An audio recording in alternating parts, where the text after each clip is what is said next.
¿En alguna ocasión te pasó de que te molestaste con alguien tanto que no sabías si lo podías perdonar? Hoy vamos a aprender en Génesis capítulo 31 un versículo que nos va a demostrar esto. Así que acompáñame a descubrir Génesis capítulo 31. Hola, ¿cómo están? Que Dios les bendiga. Espero que hayan pasado un buen fin de semana. Puedan haber ido a sus iglesias, servido. Y bueno, creo que podemos haber tenido algo de convivencia. En algunos lugares quizás que nos ven no se están pudiendo reunir. Sigamos orando para que todo esto pueda pasar lo antes posible. Bueno, estamos viendo ahora el capítulo Génesis 31. Y como es de costumbre, vamos a ver el desglose completo. Vamos a desmenuzar este capítulo y vamos a empezar con lo que sería los personajes principales del capítulo 31. Sería en el caso Jacob, Raquel, Lea y Labán. Así que tenemos de esa manera los personajes principales. El desarrollo de este capítulo prácticamente es en dos fragmentos. El primero de ellos, del 1 al 16, habla sobre los conflictos entre Jacob y Labán. Cómo Labán empezaba a ver cómo Jacob se empezaba a enriquecer y esto no le gustaba. Entonces empezó a hacer distancia, empezó a enojarse con él. Y en un momento Jacob habla con sus esposas, con sus mujeres y dicen vámonos porque su padre ha cambiado completamente conmigo. Y la segunda parte trata de la huida, porque fue de esa manera que Jacob huyó de Labán. Y bueno, acá se da una situación, que esto me da pie al dato interesante. En el versículo 19 dice, pero Labán había ido a trasquilar sus ovejas y Raquel hurtó los ídolos de su padre. Según lo que encontré, estos ídolos, ¿por qué eran importantes? Porque en la segunda parte vemos que Labán se da cuenta que Jacob se había ido, pero que habían robado, habían hurtado sus ídolos. Y salió a tal prisa que al tercer día ya los había alcanzado. ¿Por qué eran tan importantes estos ídolos? Estos ídolos que lo vemos en el versículo 19 se les llaman lo que son terafines. Eran dioses o ídolos, perdón, ídolos de una forma humana, una forma muy sexual, por decirlo así. De esa manera uno podría decir, bueno, Raquel se los llevó porque de esa manera ella podía interceder para que ella pudiera dar más hijos. Pero no, encontré muchas referencias sobre lo siguiente, que estos ídolos eran como un título de posesión. Y aquel que tuviera este título de posesión iba a ser el dueño de aquellas tierras. Y después lo vemos cuando ya en el versículo cuando ellos hacen un pacto, que esto vamos a hablar, entonces Labán hace una línea donde se da que no podía hacer daño Jacob contra Labán, ni Labán contra Jacob. Y este era un título, vamos a decir así. Así que quería compartirte este dato interesante de este capítulo, porque la verdad que uno a veces escucha esos detalles y lo da por desapercibido, pero podemos aprender también de ellos.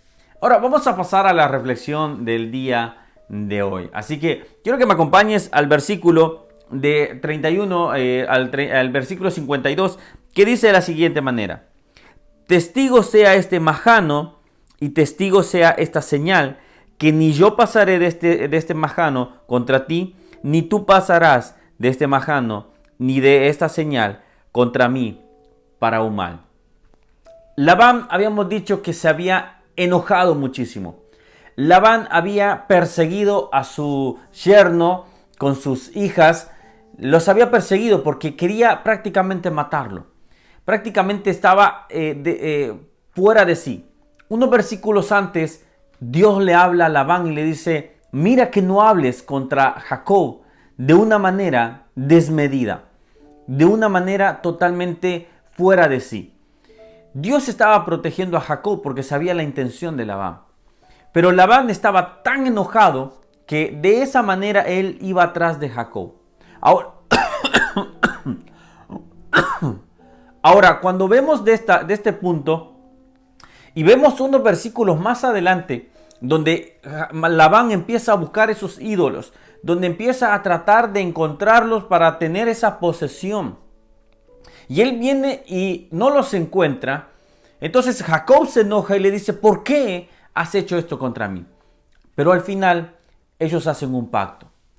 Y esto me trae mucho, lamentablemente, a los conflictos familiares que se dan. Conflictos que están con hermanos, tíos, primos. Conflictos que duran a veces toda una vida. Conflictos que las personas dicen, yo no lo puedo perdonar porque me hizo esto. Yo no lo puedo perdonar porque al final hizo este mal. Y a veces es comprensible. A veces uno puede pensar y decir, tienes razón. Pero cuando somos hijos de Dios, el Señor nos ha llamado a ser pacificadores. No significa que tú vas a tener una gran amistad nuevamente. No significa que tú vas a estar de los abrazos quizás con la persona. Puede ser que la situación se haya roto totalmente. Pero tú y yo debemos aprender a perdonar. Tú y yo debemos aprender a dar el primer paso. Y me encanta un versículo que dice, que justo alguien me lo consultaba unos minutos antes de empezar. Así que Nahuel, ves, de esto estábamos hablando. Y dice, Efesios 4:26, airaos, pero no pequéis. No se ponga el sol sobre vuestro enojo. Y alguien, Nahuel me preguntaba, ¿qué significa este versículo? Y este versículo significa que podemos enojarnos. Somos humanos. Podemos enojarnos de una u otra manera. Jesús se enojó cuando estuvo en el templo y se dio cuenta que le habían hecho cueva de ladrones, cueva de ventas. Y él decía, esto es casa de oración. Pero Jesús se enojó, pero al mismo tiempo sabía perdonarlos. Así a tal punto que mucho después estaban en el momento de la crucifixión y él decía, Padre, perdónalos porque no saben lo que hacen. Quizás tú me estás escuchando y hay un conflicto familiar, un conflicto entre esposos, un conflicto entre tu expareja, un conflicto quizás con tus propios hijos. No lo sé cuál sea el conflicto, pero quizás tú dices, no, realmente no puedo hacer esto. Yo te animo a que tú puedas dar el paso y darle al Señor todas tus cargas. Pero una de esas cargas va a ser poder perdonar a esas personas, poder entregar esa mochila para Él y decirle, no puedo seguir cargando con esto.